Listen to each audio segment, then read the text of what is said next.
दिलीप पारचा जी, आप भी जो है बड़े पद पर है आज संयुक्त मोर्चे के इस ठेकेदारी हटाओ अभियान में।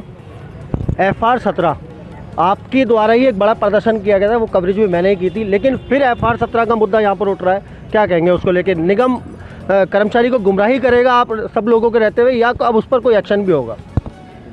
सभी साहब, बात सच्चाई है आपकी बिल्कुल कि हमने प्रदर्शन पहले भी FR 17 को लेकर किए थे और निगम प्रशासन ने हमें आश्वासन दिया था कि हम बिल्कुल इसका विरोध करते हैं और ऐसा कोई भी कानून कर्मचारी पर लागू नहीं किया जाएगा। लेकिन आज फिर हमारे जो असिस्टेंट कमिश्नर हैं सारदा दक्षिण क्षेत्रीय, उनकी वॉइस मेल भेजा गया उनके द्वारा कि जल्द से जल्द जो 2004 के कर्मचारी 2013 से माने जा रहे हैं और इनकी जो पे फिक्स है दोबारा से रिफिक्स की जाए। तो वो पे फिक्स अगर दोबारा रिफिक्स किया दी तो कर्मचारियों को बहुत बड़ा नुकसान झेलना पड़ेगा, ये आप सभी जानते हैं।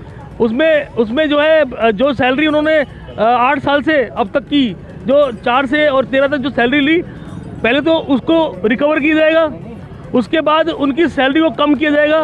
मतलब कर्मचारी कहीं ना कहीं इससे हताश हो रहा है और हम बराबर तभी से हम बोले जा रहे हैं, बताए जा रहे हैं कि ये गलत हो रहा है कर्मचारी के साथ। लेकिन प्रशासन अपनी तानाशाही बिल्कुल तैयार करके बैठा हुआ है कि ये उसको करने के लिए तत्पर है। अभी मैं बताना चाहता हूँ, नॉर्थ दिल्ली के अंदर भी ये कानून लागू हुआ था, लेकिन वहाँ आंदोलन हुआ तो वहाँ पर जो है उसको वापस लिया गया और अब उसको कानून को वहाँ पे खारिज कर दिया गया है। लेकिन EDMC के अंदर अभी तक ऐसा नहीं हुआ। मैं मानता हूँ हमारे पास ठीक है फाइनेंस की दिक्कत है, लेकिन फाइनेंस की दिक्कत में कर्मचारियों को एरियर कहाँ दे रहे हैं आप लोग? हम तो कह रहे हैं अभी एरियर दे दो, बाद में दे देना। हम तो एरियर की डिमांड बाद में कह रहे हैं, लेकिन ये जो FR 17 लगाया है इसको तो खत्म कीजिए। ये कर्मचारी पर जो अत्याचार हो रहा है इसको तो खत्म कीजिए। आप निगम के मुखिया हैं, आप निगम के आला अधिकारी हैं, अगर आप अपने ही कर्मचारी के साथ शोषण करेंगे तो कैसे चलेगा सर? तो मुझे भी एक बात दिलीप भाई आपसे एंड करूंगा बात का। जीती हुई यूनियन है यहाँ पर, शादरा नॉर्थ की भी है, शादरा साउथ की भी है। उन जीती हुई यूनियन को कितना समर्थन है या उनकी तरफ से क्या बातचीत आपके पास आई है, क्योंकि दिल्ली की कमान इस मोर्चे की आपके पास है, क्या बताएंगे? देखिए, जीते हुए संगठन के बारे में मैं सिर्फ एक बात कहूँगा कि जीता हुआ संगठन भी हमारे बीच में से ही निकला है और कर्मचारी ने जिताया उनको। जब कर्मचारी ने उनको जिताया तो उनकी जिम्मेदारी बनती है, नैतिक जिम्मेदारी बनती है, जो भी डिमांड चल रही है उन पर उनकी बात करें और कहीं ना कहीं वो बात कर रहे होंगे।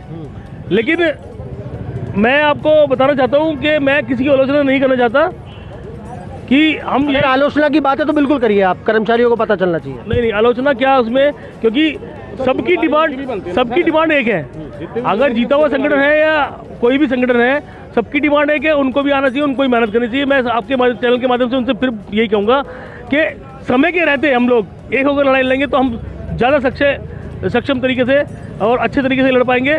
और हमें अपने आपसी वह विरोध द्वेष भूल करके सफाई कर्मचारियों के हित में काम करना बेहद जरूरी है। मैं उनसे भी रिक्वेस्ट करूँगा कि सभी साथी साथ मिलकर फिर काम करें।